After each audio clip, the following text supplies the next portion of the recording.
Welcome to the Meeple Syrup Aftershow. Designers discussing design. We're on episode 21, and it's titled "Another Kick in the Can," and that feels like a very appropriate title, as we had many kicks at the can trying to make this episode work. Oh, we had a few. So a few technical difficulties, but we are excited about just now relaxing, chatting. Unfortunately, Daryl and TC couldn't stay because they are frantically getting ready for Unpub, which is totally understandable because even when we booked them, they said, "Don't you think it's a little crazy to book us just before our event?" And I said, "Yes." And they said, "Yeah, we love that idea too." So they were willing to come on as crazy as it was, but they also had the intelligence to have the boundary of saying we need to do some more work because that event starts tomorrow. Yeah. But I think we have some interesting topics that came up, and I want to just throw us right into one of them that we started talking about, and that was that question of balance and fun. You shared a little bit, but I wonder if we could bring that topic back up. Sure. Either of you want to jump in on, now that you've had a little bit more time of even thinking about that, when it comes to playtesting and reiterating, what have you found successful? Sen, you want to go first? Sure. It's funny because I guess what when I was when I was online just before this, I was telling you that out of the blue, a publisher just Facebooked me and asked about a game that Yves Tournier and I have designed, Midnight Man. That's kind of where that is, right? Mm-hmm. Yves actually designed it originally, sort of in co-design with somebody else who left the project very early. And I was so enamored with the idea, the concept. The mechanics were okay, and he just needed a little help. So I said, "Yeah, Yves, you know what? I'll help you develop it." And he said, "No, you come on and you design it with me." And so we've designed it, we've redesigned it. I think I've shown you, haven't I, Daryl, like the 11 or 12 different boards that I I think have? I play tested every version. Yeah, pretty I might much, right? be I might be the most played or player for that game. Yeah, I don't know. Maybe Al. Al probably is. Oh, maybe But Alan. Yeah, sure, yeah, on the Ottawa side. But on your but side, I yes, think on my side, you probably are. So, anyways, that's the kind of game that, based on feedback from the publishers who had it for a while and other things, we actually might have iterated the fun out of it. hmm Um, and not that it's just a different game, and maybe the fun isn't there as much as it used to be for us personally because it isn't where we wanted to take it originally. And so, there is that kind of fine line that you have to take when you're saying, you know what, I want to make the publisher happy, and sometimes it's not fun. And so I think you have to be very, very judicious in how you do accept that feedback, and that goes back to the last questions we were asking TC and Daryl. And how do you take feedback? Um, how do you receive feedback, and how do you then apply it in a way that makes sense? I mean, when it's a publisher, I can't really just kind of do the TC fake out. I'm going to call it that from now on, and write in my notebook while I'm nodding sagely at the publisher and go, "Oh yeah, I'll do that," because they're going to see the next iteration, right? Whereas, random unpub playtester guy may not see the next playtest. So it's hard when it's a publisher asking for a certain thing and you don't necessarily believe that to be the right way to go, because it's sort of like biting the hand that feeds you. So I don't know, Chris, how do you feel about that? Did you have any experience with that? I haven't had to do too much of that. I have a good experience actually with Jay Cormier. I had Who's that guy? what a great guy he is. I had a game called Heist that I was pitching for a while, and it's this burglar bag, and you go into this bag of items and you feel for the right objects, and that part of it was awesome. But in trying to make it kind of a light Euro-y, with interesting decisions that also had this bag mechanic, it kind of lost the fun and energy of it. Mm-hmm. And so I was pitching it to Sophie and Martin and the Philosophia team. Jay, and we didn't really know each other very well. I think it was actually the first time we were hanging out. He was in on that 6-player game of Heist, and he saw it wasn't going very well. It was just getting very bogged down. And we kind of got through it, and it was it was okay. But afterwards, he kind of helped me like focus on like this is the core thing that you have to like completely get rid of all this other stuff and go back to this core aspect and then build a little bit of game around it. And I think it just took a good designer who has a good party game design sense and a good sense of fun, who was completely removed from it and was coming on board for the first time to really identify that for me. And so,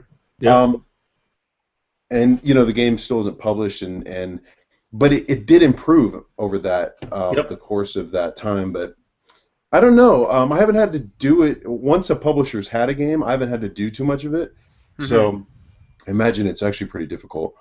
Yeah, well, I mean, Jay's fantastic at having really meaningful feedback. I think he's actually exceptional at development and seeing between the lines. So I think that's a great example.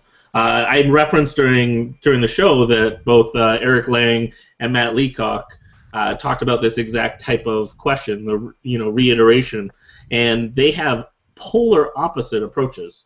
So Matt Leacock says that as he starts to run into those things, he cuts everything else away and comes back to that heart or that core mechanic. Eric Lang suggests that actually you do quite the opposite, that anything that was core, get rid of, because that might be what's holding you back. And so he would argue that it's a legacy effect, and so much so that even if it's semi-good, cut it because you've evolved the design, and what you've evolved is actually the better. So it was really interesting to hear them kind of debate on a previous episode about how for them they use completely different approaches, and when it comes to reiteration, and really, one is searching for, okay, what's the next idea, and the other one is saying, what is really capturing this heart or this essence.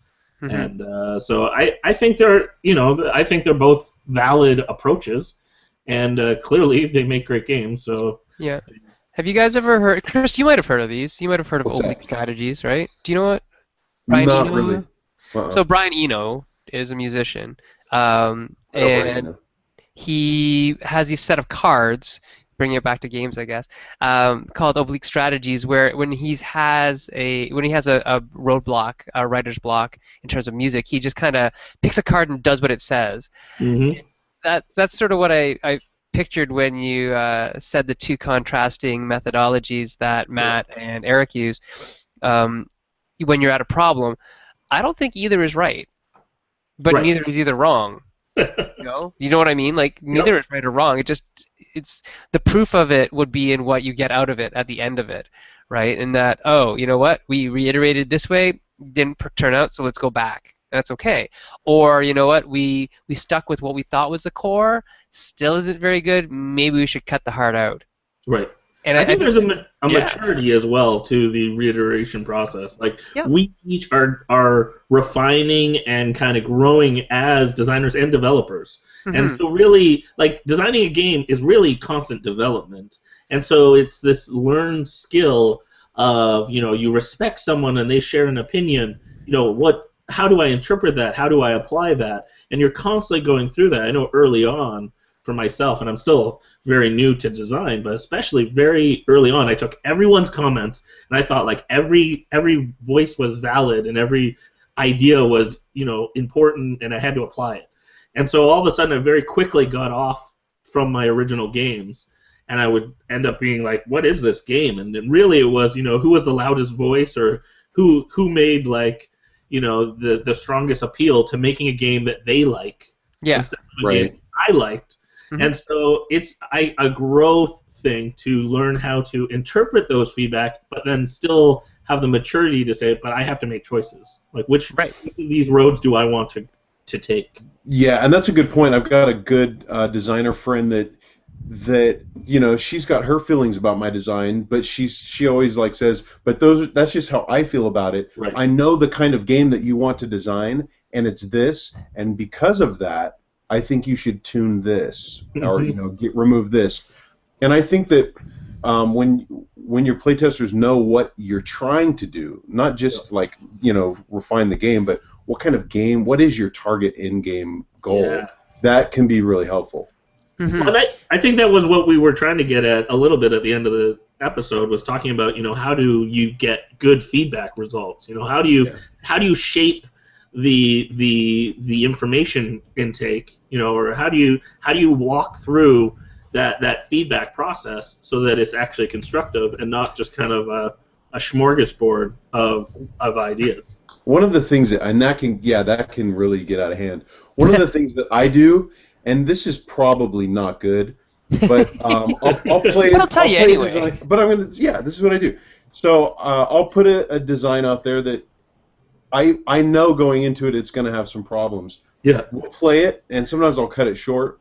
And I'm the first one to talk. Like, let me tell you right up front what I absolutely hate, and then you guys can join in. And in some ways, that's a little bit more helpful because I save the time of them saying, "Well, I didn't really like this." You already got that out of the way and said, "I absolutely hate it," and then they kind of shift back to. They almost feel bad that you're bashing your own shit, and then they're like, "All right, so let me tell you what I kind of liked."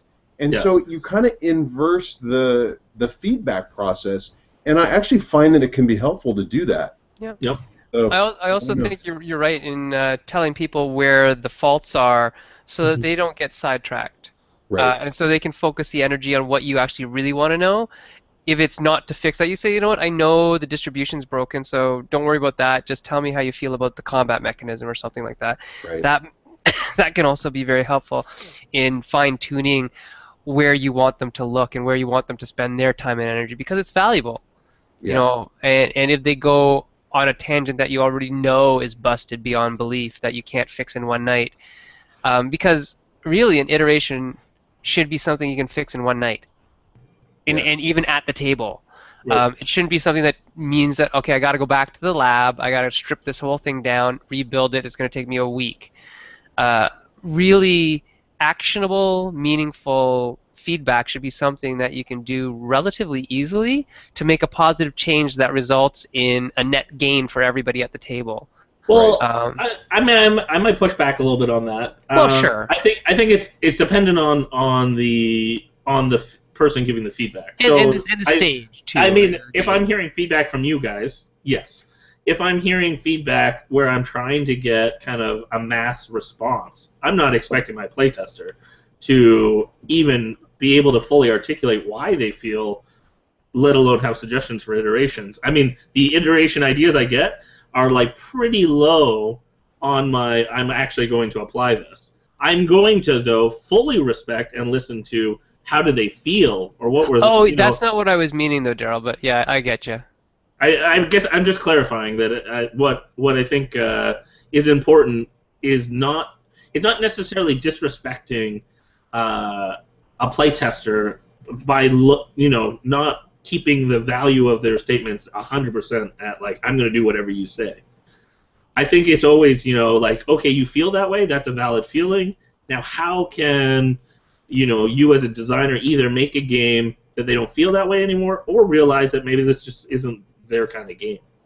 Oh yeah, 100%.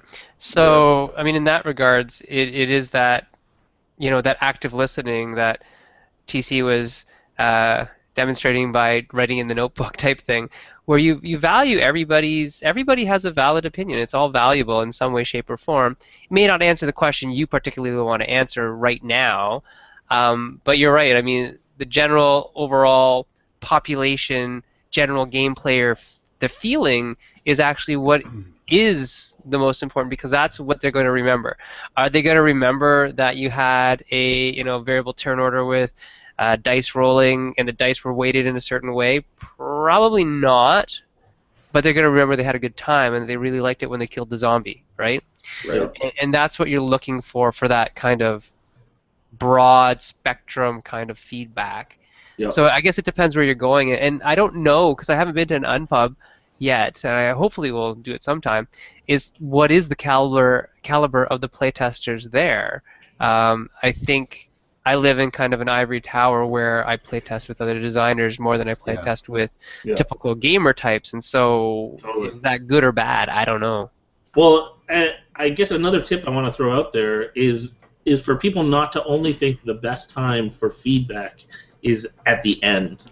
Oh yeah. So I know this is true because I've learned this from you guys and others, but I'll often get to the end and I actually don't need feedback. I'll still listen because I want to give people, the opportunity to voice some stuff. But in reality, the majority of my time, I'm watching body language. I'm watching reactions. I'm looking at anything from is someone leaning in during the game or is someone Right. leaning back. Are during they the game? checking their phone when Are they're they playing? checking them? Exactly. And so, for me, I'm that checking my phone right information- now while I'm talking to you Yeah. guys, so I don't know But what for that me, means. all of that is actually the most important time. The processing afterwards, it's only working with certain types of communicators. I Yeah. mean, Yeah. there's only a certain percentage of people that function in a way that they're analytical, yet they're going to respond quickly. Like, there's people that, like, for my wife, I need to ask her another day and she'll give me feedback of like really valuable stuff. But if I asked her right at the end of a game, that's not useful at all. But that's a really good point too, though, That's a Daryl. great point. Yeah, I want to talk about that a little bit. Yeah, Yeah. definitely give people that opportunity to contact you beyond the session itself, right? So that they can have a day to mull it over. I've gotten like emails a couple weeks later from people saying, "Oh, remember that game that you showed me? Here's what I think about it now that I had some time. I Yep. didn't really get it at the time, but now that I've, or not that I didn't get it, but I didn't really know how to articulate what I wanted to tell you, but here it is." And so that's a good thing. I find too that even I am on somewhat of a delay sometimes. That I'll just Yeah. the next day I'll think, or 2 days. It's like I'll hear something a little bit louder than Yep. when it actually happened. And sometimes it's a problem that came up a month ago. One person mentioned it, and I kind of was like, huh. And then it came up again, and then it was 2 days after that test. I'm like, wow, I really need to look at that. And Yeah. you don't always hear things as loud Yep. in the moment, and then you need that reflection time, I think, to really assess those. Yeah. Yeah, And I mean, go sorry. ahead, Joe. No, you go first, Sam. Oh, I was just going to say, I think this is one of the benefits of working in co-design as much as I do, is that Jay and I process at different levels, at different speeds, at different times, and so feedback from one coast to the next coast, really, sometimes we just spit it all out. I just tell Jay, this is what, the playtester said. I don't give any opinion. I'll just type it all out. Jay, this is what Jesse said. This is what Daryl said. This is what everybody said. Eric said this. And I might put a little bit of opinion somewhere in there, but usually it's like, I don't know how to deal with this right now. I'm just getting it out so that you can see what they think. And then because of the 3-hour delay, I'll go to bed, and in the morning, he'll have written his response to it. And I'll have some time to think about it, and it really actually does work quite well. We're like a two-headed designer in that way that runs on some kind of weird time loop, and we're able to get a lot more out of feedback, I think, because there are two people analyzing it from different point of views, but also temporally differently as well, so that we give it some time to sit. Well, I think the medium's really interesting too. I think what's important is people discovering some ways to, like, so for instance, you saying getting it out. I know one thing that you often got me to do early in my design was when I was at a playtest session, I was to collect and write out all of kind of like the feedback and just get in the habit of just, recording that and then sharing that amongst the game artists in Canada, because we have our forums. And so then the forum would become, some people that you like to think on it could come back, add their feedback, and so that, that internet forum became a really helpful way for people, depending on if they're a quick thinker, if they're, they like to stew on stuff, if they want to chew on it, if they want to, it became, a real nice sounding board. Same with notes. I mean, we joke that TC is faking notes, but some people it's helpful to take notes. Some people it's not helpful to take notes. Right. So find which way is going to work for you. For me, I'm not a note taker, but I have to intentionally give myself a quiet time later, usually the next day, where I will think through everyone's comments and then write them down. And that gives me enough time to chew on, like, also, like, did that match, their body language? Did that match their game experience? Things like that. But for me, I actually like to dwell on it at a separate time. Yeah. Do you guys have like running files on each of the games you're working on? Do you guys have like digital files for each game? Yeah. I have hard copies for myself, but then anytime GAC, Game Artisans play stuff, we have that all digitalized. I know for myself. I don't digitalize my own personal notes. Okay. Yeah. No, we do. Well, obviously, just because Jay and I are working across coast, so we keep everything on a forum, which is probably the best thing that we've ever done. Right. Because what it helps in communication studies, we call this transience. When if I talk to you, that idea is in the air and it's gone, right? Unless you heard it. And even if you hear it, you may not hear it exactly the way that I said it. And so it gets interpreted. It's transient. It's gone. But anything that's written down is permanent. And so we can actually go back and search through things and say, okay, this is exactly what we said we do, or this is what somebody said, or whatever it is on this date at this time. I can go back and tell you exactly when certain things were designed into certain games. Like if you said, hey, when did the Clipboard Guild get designed for Belfort? I could go and find that for you because we wrote everything down. And it's nice that way, just for proof of concept and whatnot. But what's really important to me is that the core of the idea is immutable. In that, Jay and I, because we interpret things differently, we often take an idea on a tangent, and which leads to wonderful things. Don't get me wrong; it's a great thing. But if things get off track, we can always go back to the kind of gold standard. Oh, this is what we actually meant to do. Oh, how did we get off track? Well, it happened here. And so there's a lot of really good reasons why we write everything down as much as we can. The only time we actually don't write things down on that form is when we're together, because we're so busy just being together, doing stuff, and iterating as fast as we can, that writing it down sometimes seems like something we can gloss over, but at the end of the day, I think we should probably still do it then, because we make some changes and then we don't know where it came from. So. Right. Yeah, writing down is an important thing. I think it's a scientific method. This is a science. It's as much as an art as a science, of course, but and there's a lot more art to it than there is science in a lot of ways. But the iterative process is, in fact, that kind of scientific thing where if I don't write it down and I change something and I don't know what I changed, how do I know what the effect? Yeah. Right, or how do I know that that was what caused the effect? So what else is there? I mean, feedback-wise. We've been talking a lot about that. Chris, you've been to an Unpub Mini? Mm-hmm. Yeah, tell us about that, because I haven't been yet. Daryl, have you been to an Unpub? No. This is going to be your first, and it's going to be a major one. So, Chris, tell us about the Unpub Mini experience. What was it like, having random people? Yeah, so we had 4 of the pack of games set up, and people were just walking in. There was a range of gamers. There was pretty casual to hardcore and even designers as well.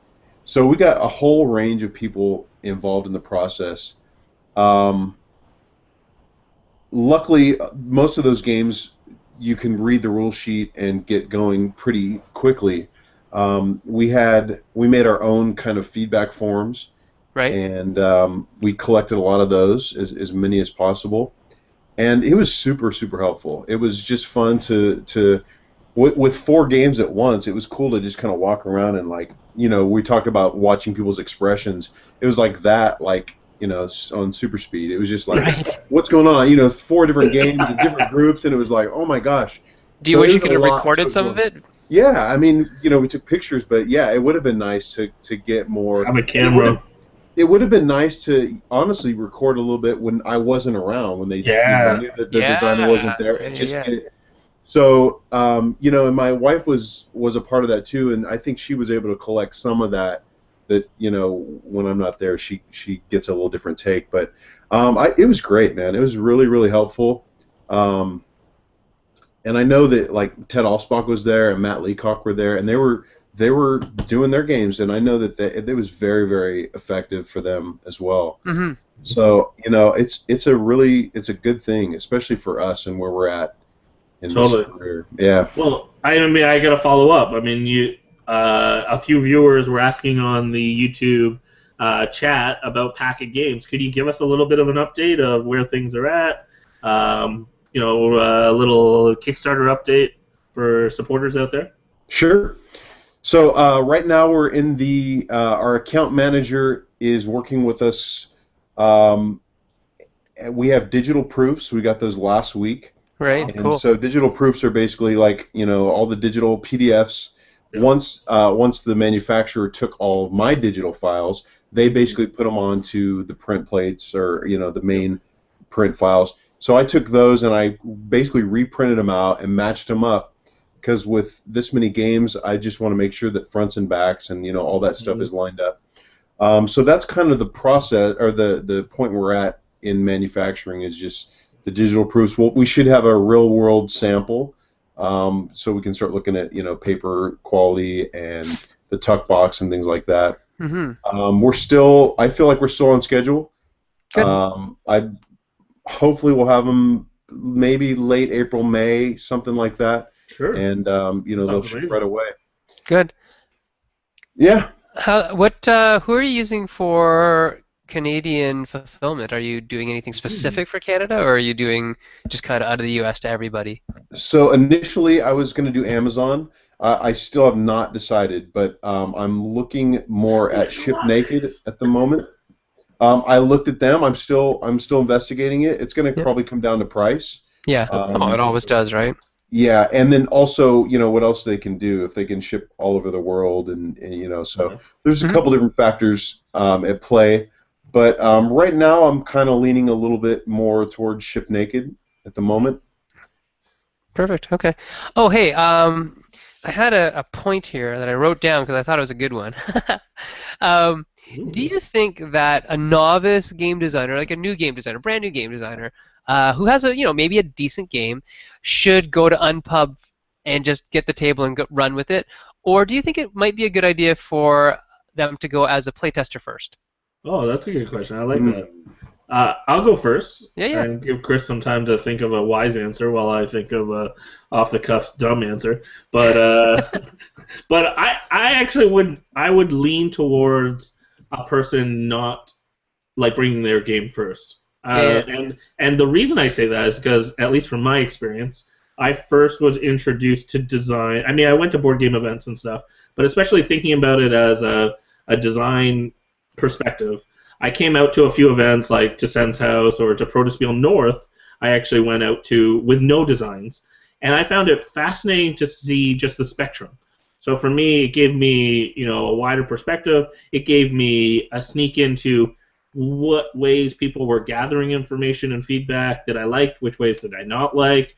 It helped me even just kind of compare. Like, there was a little bit of me that went, you know what, I see this game and I can design better, which kind of gives me a bit of a confidence boost. And we have to actually believe in our games and think that they're good enough that people want to play them. So for me, I think if you go there and you do that, even if you have a game, you're going to be able to evaluate, like, is my game up there, has the potential of being a great game? And really, if your game's not going to be great, then you can't sell it, because why would a publisher want it? So you need to make great games. So maybe that's even the lesson you learn. You go and you find out, like, my game's not good enough, but that's all right, because that's just going to be the first one that hits the trash. Yeah, my next one will be, right? My next one, I know now what more things to improve. So that's my answer.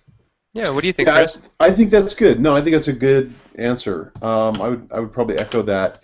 And just to understand, the industry, and not just the industry, but kind of the design, kind of that layer of what's happening and how our game's made and the feedback process and understanding that a little bit more before you are vulnerable with your design. And if it's your first design, you're going to be really protective of it and almost weird about it. So yeah, I think the more you know about it, maybe hold it back a little bit.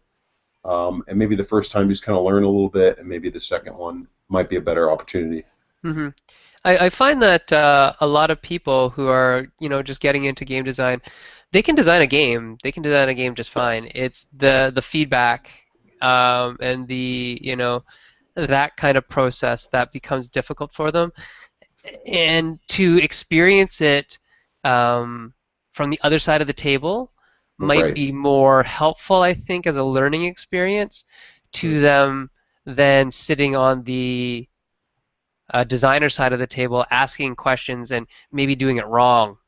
And so learning from maybe experienced designers or what is good, and maybe from the other guys who just kind of jumped in willy-nilly and learning what doesn't work. So seeing what works, what doesn't work, before investing the time and effort and money that it takes to actually do an unpub. There's going to be more of them, right? There's going to be another one. You don't have to be necessarily in on this one.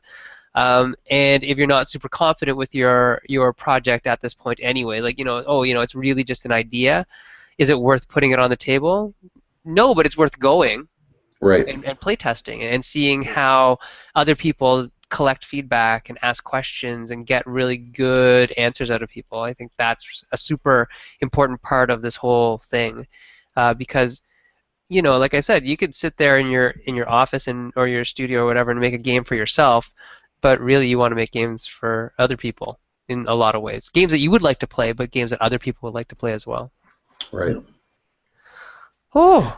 So I have maybe one last question. I don't know Yeah. where we're at on the timeline, but do you guys feel like where you're at in game design is removing some of the fun or making it more difficult to enjoy?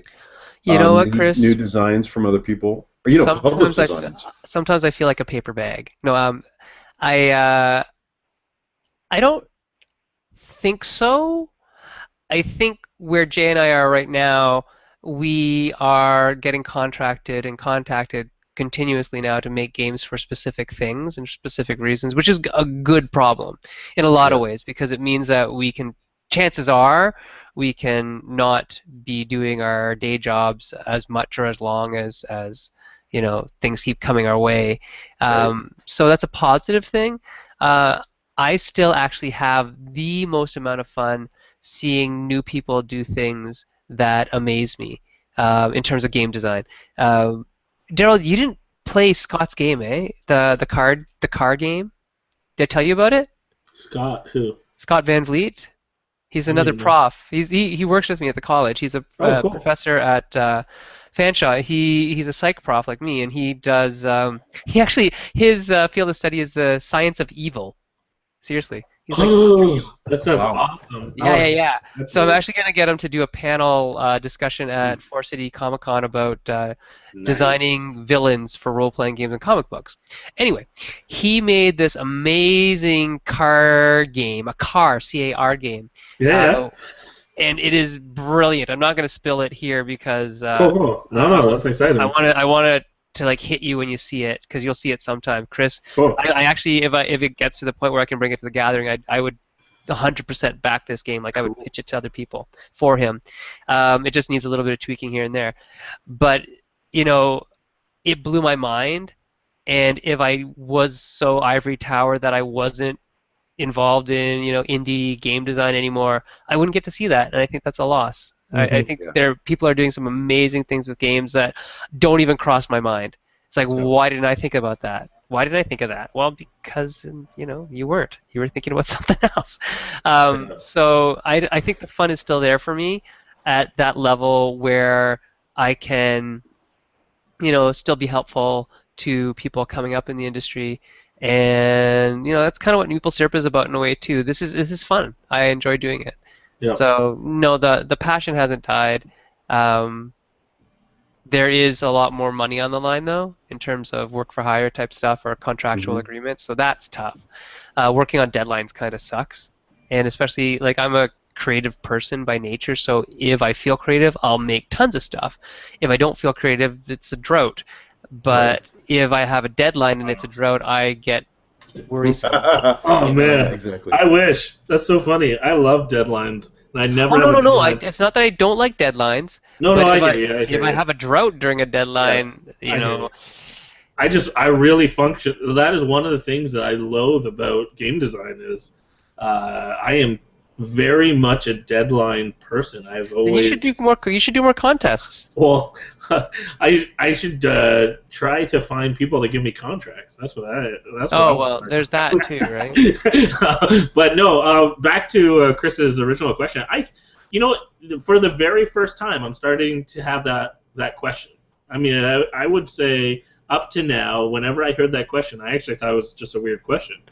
Like for me, like games are fun. Like they're always fun. And now there is a level of like when I play a game, I'm taking it apart in my head. I'm mechanically analyzing it. I'm even thinking through like the sales factor or how they pitch that. How much did that cost to make? Yeah, like production value. I'm thinking practicals like how did this person pitch it to that publisher? Oh, well then I know what kind of game I could pitch to that publisher. Like Right. So I don't think until now that I would have even said there was a danger. Now that I'm aware of it though, I mean I just very intentionally, take off one hat and put on another and just say, Quite literally, he quite literally has that many hats. I have a designer hat. No, when you're hanging out with friends, then you just say, okay, like let's turn that off. I mean, it's the same for my wife, who's a counselor, and when it comes to friendships, you can't be counseling. So there's a time where you turn that function off, and so now that I'm aware of it, I build some things in place. But how about you? Have you found a total change, or have you found some things to help? Yeah, because you're totally on the production. Yeah, you were. Too now. You're the whole machine. You're the shebang. The whole thing. Yeah, no, I feel like it is affecting my initial play of published games, and I'm going through that same thing of, is this a Band-Aid mechanic, or what's going on here? So it can be a distraction. It certainly affects how good I am, on a strategy or on a player front. Yeah. I'm typically not as good on a first play because I'm analyzing all that crap. But I would say, I don't know if it's removing the fun from me, but it's certainly because I'm in this process. My brain is in this kind of abstract iteration thing so much of the day, and that's most of what I do now anyway. Yeah. Is to like take on somebody else's game. It's almost like my brain is like, yeah, now I can do it with this one, and now I can do it with that one. And so I almost have to deprogram out of it a little bit, and like you're saying, is just take off that hat, and it's like this is meant to be fun. Like you don't have to tune this, you don't have to balance it. Although I did play Splendor today. And? Well, you said it was meant to be fun, and I was saying that I did play Splendor. You're like you swung so extreme, like you are like a Splendor hater. No. You know what? You are a Splendor hater. Splendor is You're a Splendor 100% excellent engine. But playing it today with somebody who's never played it before, I taught Jesse how to play it today, made me realize why I don't like the game to play. I would play it, you know what? If it was an app, I would play it a lot more. But because it's supposed to be something you play with other people across the table. That level of like, I love introducing Splendor to people. It is fun for me. Like that was a great cafe game.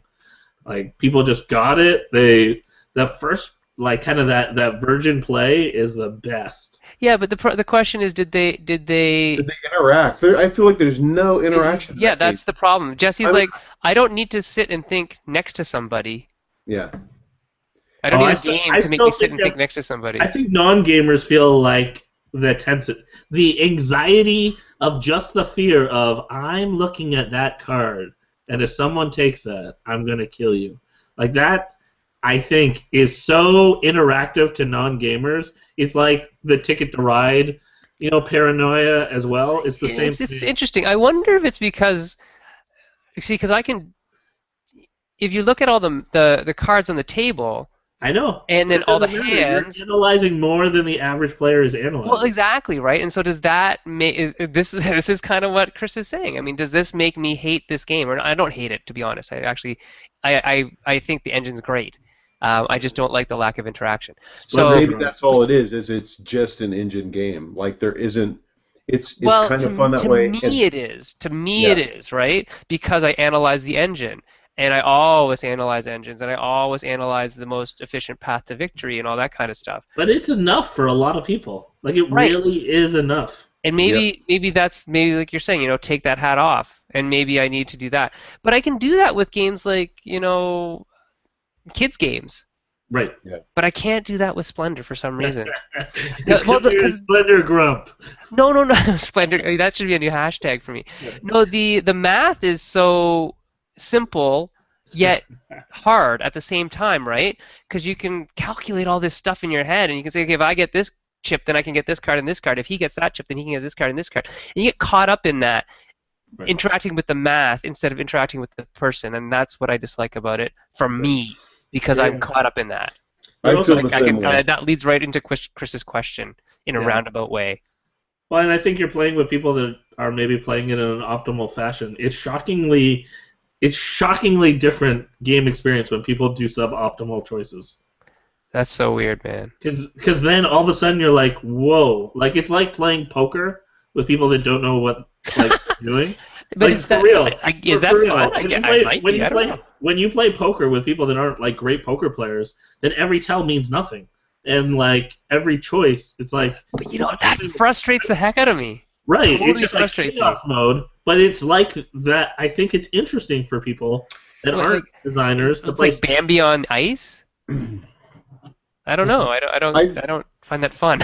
So then I think you're bringing up a bigger, broader point, which is how I feel about it, is that I think the nature of engine building as a mechanic is not interactive. Right. Yeah. Whereas, okay, compare that to trick taking. Yes. Which is more interactive. For sure. I mean, compare that to rock, paper, scissors, which is more interactive. Yeah. And that's completely. my beef with it too. Yeah. Yeah, but some people absolutely love engine building. They love the solitaire of it. They love building their stuff up, not ever getting it touched, and being able to do everything that they want to do. That to them gives them that feeling of I played a good game. It's no exploding kittens when it comes to interaction. Is there actually any interaction in Exploding Kittens? I don't even know, man. Like Uno, it's Uno plus art. What is it at 5 million? What is it at now? Yeah, it's starting to plateau. You can feed a small nation with the oatmeal. It's plateauing at 5 million. Yeah, I mean, that's his punishment. That's their punishment. Only 5 for you guys. Yeah, it's funny. I have not one bit of jealousy for that. I'm reading a bunch of threads about that. It's like, whatever. I mean, people buy stupid stuff all the time. I don't think jealous is the right word, but there is a part of me that is sad when I see that. Disappointed. Yeah, I could be disappointed about it. Not that I'm not getting it. I'm not disappointed that I'm not getting it. I'm disappointed that that it's not a better game. Right. That's The game that's getting exposed to so many people is not the one that you would prefer.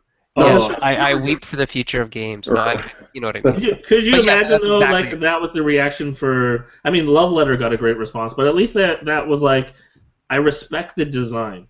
So like something like that goes, okay, this is gonna bring people into knowing there's more games out there. Right. But I do not think Exploding Kittens is going to introduce a single person to games. Right. Oh, I would say at 5 million, it's got the potential to show at least a few people what games it's going to make people adverse to games. See, I currently feel this way about Cards Against Humanity because there are people in my life that are non-gamers that have that game. Yes. Like, okay, like I know what you like about this game. That's not what I do. Yeah. I know, it's not. The funny thing is that for a lot of people who have that game, that is the only game they have. Yep. I know. That's what I'm saying. Yeah, it hasn't crossed them over. For some it has, but there are definitely people out there. Like in my office, they were laughing in the lunchroom about Cards Against Humanity, and that was the only game they played that night. Because you can play it forever. But then they started talking about other games they were thinking about getting, more party games and stuff like that. But it's cool. I mean, it's whatever. I don't. Again, I don't have any hatred or jealousy towards any game that's successful, in the least. I mean, Except maybe that Walled City game. I'm just kidding. I like So Walled City. yeah, I want to cover that a little bit, like so because you guys have just, I mean, Akrotiri and Walled City, so these have been out for a couple months. Mhm. You know, like the main kind of the initial momentum is maybe kind of it hasn't passed, but it's like it's been released. Where are you guys at? Like how you feeling? Oh, there's a Daryl lot first. that Daryl we need first. to Daryl do. first. Oh, Daryl first. Sin maybe first. maybe a bad time to catch me on air on my feelings. I'm tired Sin first. and feeling honest. It's a weird though, isn't it a weird like feeling though? Because I mean, I did it with Cinque Terre like most recently, and it's like, yeah, it's out, and with that one, it's like finally 5 years. Like I Oh yeah, forgotten about that it. was a long wait. It was almost like sending a kid off to college on the East Coast, and like 6 years later, he comes back like, I got a job. Remember me? Like yeah, it's We share the same last name. exactly. But No. yeah, it's a weird feeling. So what I want to hear you guys talk about a little bit. Daryl's going not talking, so I'm going to fill the No, void. I'll go. All right. So I literally today we just passed the top 2,500. We just got into the top 2,500, and the On part that's- BGG. Yeah. on BGG. And the part that's sad for me is we have fantastic ratings, but we have so few ratings. Yeah. So it's like this is an issue of the game not getting out there enough, and kind of we're with a smaller publisher, so we're the small fish in a big sea. They've tried a few things. They're gonna try a few more things that I'm hopeful for, but at the same time, it's like Cult of the New it's only getting older, and unless you have a few things go right for you, what I'm afraid it'll be is it's a well constructed game, but it's one of the many. And it'll get kind of tossed away in that kind of afterthought. I mean, nicely, it says, I can design a good game, but I'd much rather, it, be known by more people. I want more people to play it. So Right. for me, I'm honored by the high ratings, but at the same time, the lack of quantity of ratings is a little heartbreaking. Yeah, and I think you're spot on with the Cult of the New, and also with Kickstarter games. And that I mean that again could be the disappointment that you're not getting as much hype as some Kickstarter games are getting. Yeah. But I mean for Akrotiri actually, I think it's building for Akrotiri. Yeah, I think we've got a lot of good stuff happening for it in terms of reviews. Because a lot of people really like two-player games. Like, if they like two-player games, they really like two-player games. And so I just got this one today from a guy who's part of the Z-Force, the Z-Man Hit Squad, basically. We go out and demo, Z-Man games for, Z-Man at conventions and whatnot. So he said, this game is like the new chess for him, and that is just kind of mind-blowing, as chess is one of the greatest games in the world of all time. And so we just get some nice positive strokes every now and then that keep us happy. We also have done a lot of work, Jay and I, on connecting with retailers in terms of they'll let us know when they have stuff in stock, so we let other people know, and that just makes it feel a little more live, right? Like it's something that you're not just sitting and not having an active stake in, that we're actually getting contacted by people, hey, I bought this game at this site, and so we'll retweet. I want to talk about social media a little bit later too, or maybe on another show. But yeah, we'll retweet it, we'll favorite it, we'll post it up, and I'm sure there are people on my Facebook feed that hate my guts because all I talk about is my games. But at the end of the day, it makes me feel like I'm an active participant in the success of my own game. And so I think Akrotiri has been good. Tortuga not as much, which is weird because it's Queen. So it's just it's been hard. That one is a little more disappointing in a lot of ways for us. When we had a lot more hopes for it. That was Kickstarted or not? I can't remember. No, that was Kickstarted, but it was. There's that whole backlash against Queen doing Kickstarters. Right. There still is. Just that sentiment that Queen, you got lots and lots of games, you got Spiel des Jahres winners, you don't need to use this. so people would say. And my answer to that is that nobody knows the cash flow issues that any company has, and the cash flow is king. And that if you don't have cash flow, you can't actually put the games out. Mm-hmm. Right? So Kickstarter is a way of getting cash flow so the company can do more things that you actually like, which is getting games and playing games. So it's more of the question of, can I demo the game? Yes, but only because I went and bought a copy as opposed to Queen actually sending me copies, which they're supposed to do. So there's that kind of stuff that's going on right now that is making it a little less of a happy situation for us in terms of where it's going. And there's some other stuff with other games, but Akrotiri is getting a lot of positive strokes right now, so that's keeping us afloat a little bit, in terms of emotionality, anyways, and positivity. How about you, Chris? Is there? Oh, there's Akrotiri right there. That's why I should have my shelf near me to grab your games and put them out.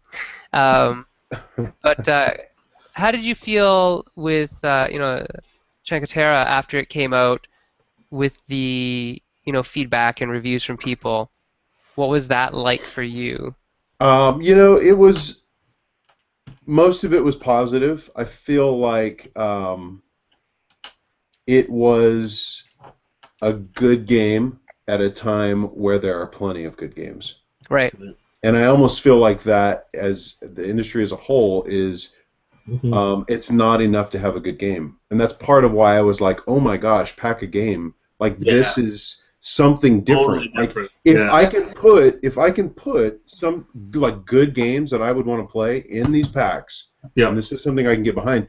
But I feel like it's almost not enough to have a good game. And so and I think part of that is just the appetite of gamers, and Kickstarter's not helping, and I'm contributing to that problem. But so basically you're saying you're a big fat hypocrite. Yeah, exactly. Yeah. But I think the appetite, is so, it's like, can we sustain this? Like, can big companies put out games and just have the reception be so like low, like, oh, that was cool, what's next? Yeah. Like, feed me like this big machine feeding games. And it's too much. There's too much a lot of weird forums, and not weird forums, but I mean like board game forums on Facebook, and the amount of consumption is phenomenal. Yeah. Phenomenal. It's and I mean, I'm a part of it too, but it's crazy just even following, like, like you're looking at your local game store, and they're like, what's new this week? Yeah, this week. Just that post every week, and you're like, oh my goodness, like that is a long grocery list, or back in stock, and you're just like, oh my goodness, how did they survive? Or, well, I mean, actually, I want to give a little shout out. I don't know if you heard about this, but of course I did. Fun Games Cafe, which is actually a store that is in our local area that has been very generous with every event that I can imagine in our area. Anything from Protospiel North, HammerCon, to Fan Expo, to events that I would run that were charity events, anything. They were crazy generous. And they're an example of a store that just announced that they're closing down, that they can't make enough to keep the doors open. Yeah. And it's just in light of things like, the first chunk of sales goes to Kickstarter before we get it, or we risk, taking a Kickstarter, and by the time it comes out, the game actually sucks and no one buys it. And so they're the ones kind of holding the product and not getting enough. So I mean, there's an example to me of kind of things are changing. I'm not necessarily saying like it's all bad, but I am saying that there's questions like, is the bubble going to burst? Is it that how are we going to adapt or change? I think these are important questions, so that hopefully people either get out at the right time and adjust for where we're going. Yeah, and I saw the change because I had gateplay.com for about 5 years, and I had it when I started it. It was before pandemic and Agricola, and there was still like seasoned gamers were still willing to buy every Rio Grande game or every Z-Man game that came out. Like they were still open and willing to buy that much. And then it kind of changed. There seemed to be like a flood, like too many Z-Man games, too many Rio games to kind of almost keep up with. And then when Kickstarter happened, there was a big kind of drop off. It was like, okay, now we're not selling nearly as many of the Z-Man Rio stuff, and now it seems like a lot of the bleeding edge attention is at Kickstarter. And so that, I mean, I saw that 5-year transition from about '07 to 2013. Oh, hey, I'm back. Something happened again. I can see your twin is not moving though. Yeah. So we're gonna crash anyways Let's wrap soon. up. So Yeah, Sam, let's wrap why don't you wrap us up? Oh, okay, I'll wrap up. Well, thanks very much for watching our technically difficult show. Thanks very much to, hey, there I go, dropping out again. Thanks very much to Chris Handy for being our third man, our third wheel. We love having you, so we'll see you back here in 10 episodes, Chris, right? For 31? Sir. Episode 31. Whenever that happens. Hopefully we'll get our Kickstarter up online within the next week. Or 2 at the most, I think. Right, Daryl? Keep an eye out for it. Yeah, keep an eye out for it anyways. And on that note, next week we're having Susan Sheldon, who is an app reviewer, a board game app reviewer. And also, at the same time, I believe we're having, who, Daryl? Brad Talton Jr. Oh, Level yeah, 99 Brad games. Talton of Level 99 and BattleCon and all that kind of stuff. So stick with us. We are going to get all our technical stuff figured out at some point, as long as it's, if it's our fault, we'll get it figured out. If it's Google's fault, well, it's I I'd really like to can't say control if you Google. Kickstart support us, we'd be better, but I don't know if we will be. So Yeah, well, some of it's Google, right? But some of it we will be able to improve. yeah, so we'll be able to improve things like mic quality and lighting quality and stuff, at least for Daryl and myself. And then, whatever else happens. But thanks so much for watching. We really appreciate it. And look out for the Kickstarter coming up and support us if you can. Keep on making great games and make great games even better. We'll see you guys soon.